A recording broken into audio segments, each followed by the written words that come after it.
नमस्कार मित्रों। बहुत सारे लोगों को एक शिकायत रहती है कि उनका जो दिमाग है उसमें एक झंझनाहट सी होती रहती है। आज इस वीडियो के माध्यम से हम ये जानेंगे कि ये दिमाग में झंझनाहट क्यों होती है, इसका कारण क्या है और इसका इलाज कैसे कर सकते हैं हम बाय यूजिंग मेडिटेशन। मित्रों, सबसे पहले बात करते हैं कि झंझनाहट होती क्यों है। मित्रों, हमारे जीवन में बहुत सारे हम एक्टिविटीज़ करते रहते हैं, बहुत सारे इवेंट्स हमारे लाइफ में होते रहते हैं।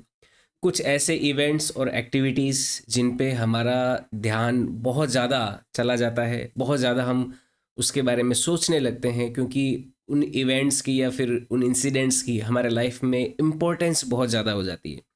उस वजह से हमारा दिमाग अपना मैक्सिमम एनर्जी उस डायरेक्शन में यूटिलाइज करने लगता है। तो ऐसी स्थिति में हमारे दिमाग में रिपीटेटिव जो थॉट्स होते हैं, बार बार रिपीट होने वाले थॉट्स, उनकी फ्रिक्वेंसी बढ़ जाती है। फ्रिक्वेंसी बढ़ जाने का मतलब क्या? पर सेकंड में जो आने वाले नंबर ऑफ थॉट्स हैं वो बढ़ जाते हैं।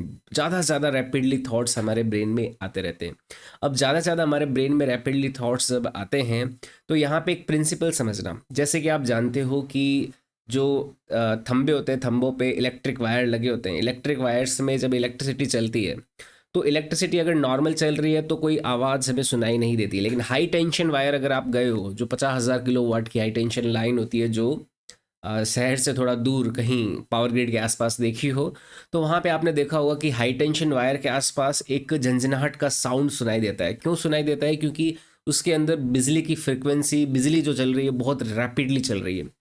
ठीक इसी तरह से हमारे ब्रेन में भी जो न्यूरॉन्स और साइनेप्सेस जो होते हैं, उनके बीच में इलेक्ट्रिकल जो सिग्नल जब ट्रांसफ़र होते हैं, जब इलेक्ट्रिक सिग्नल एक न्यूरॉन से दूसरे न्यूरॉन में ट्रांसफ़र होता है तो एक थॉट को जन्म देता है।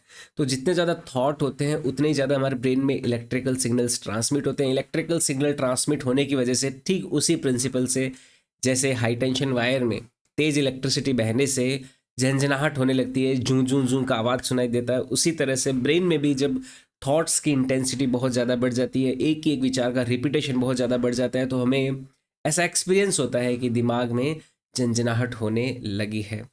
तो ये तो है झंझनाहट का एक्चुअल में कारण। अब अगर बात करें कि इसको मेडिटेशन से कैसे ठीक किया जा सकता है। मित्रों, मेडिटेशन एक ऐसा टूल है जो ब्रेन को रिलैक्स करता है, और ब्रेन में जो एक्सेसिव थॉट्स चल रहे हैं, जो ब्रेन में एक्सेसिव इमोशन का टर्बुलेंस चल रहा है, उसे मेडिटेशन क्या करता है? मैनेज कर देता है। मेडिटेशन उनको शांत कर देता है।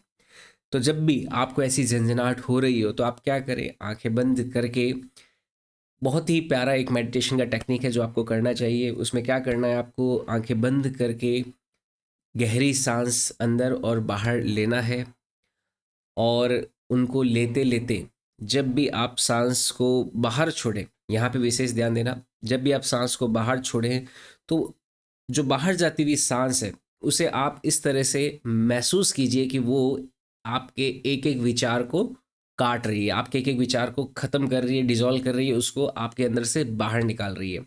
उस सांस के साथ ही आपका हर विचार बाहर आ रहा है। इस तरह का आपको प्रैक्टिस करना है। ब्रेथ इन लेना है, होल्ड करना है, और ब्रेथ आउट करना है। ब्रेथ जब आउट कर रहे हो तो ऐसा आपको महसूस करना है कि हर जाती हुई ब्रेथ के साथ आप अपने आप को खाली कर रहे हो, हॉलो एंड एम्प्टी कर रहे हो। आपके अंदर के जो भी विचार है, जो भी इमोशंस है, वो सारे सारे क्या आ रहे हैं?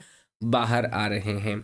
इस तरह से आप जब 10-15 मिनट तक बैठे रहेंगे, आंखें बंद रखनी है, शरीर को कम से कम हमें मूवमेंट कराना है। जैसे ही आप इस प्रक्रिया को पूरा करेंगे तो आप पाएंगे कि आपके अंदर जो विचार चल रहे हैं वो धीरे धीरे धीरे धीरे शांत हो रहे हैं। यहाँ पे एक बात और महत्वपूर्ण आपको ध्यान रखनी है कि ड्यूरिंग दिस मेडिटेशन प्रोसेस आपको कभी कभी ऐसे लग सकता है कि उस पर्टिकुलर मोमेंट पे आपको जो ब्रेथ की स्पीड है वो थोड़ी बढ़ा देनी चाहिए।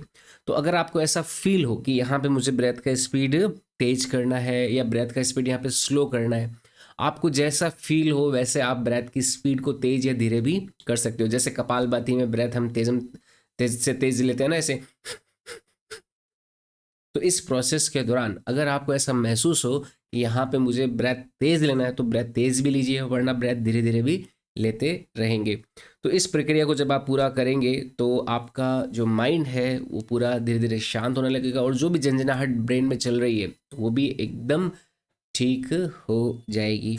तो ये प्रक्रिया अपना के देखें और मुझे कमेंट सेक्शन में ज़रूर बताएं कि आपको वीडियो कैसा लगा। वीडियो को लाइक ज़रूर करें, चैनल को सब्सक्राइब नहीं किया है तो प्लीज़ उसे सब्सक्राइब भी करें। बहुत बहुत धन्यवाद मित्रों। जय हिंद, जय भारत।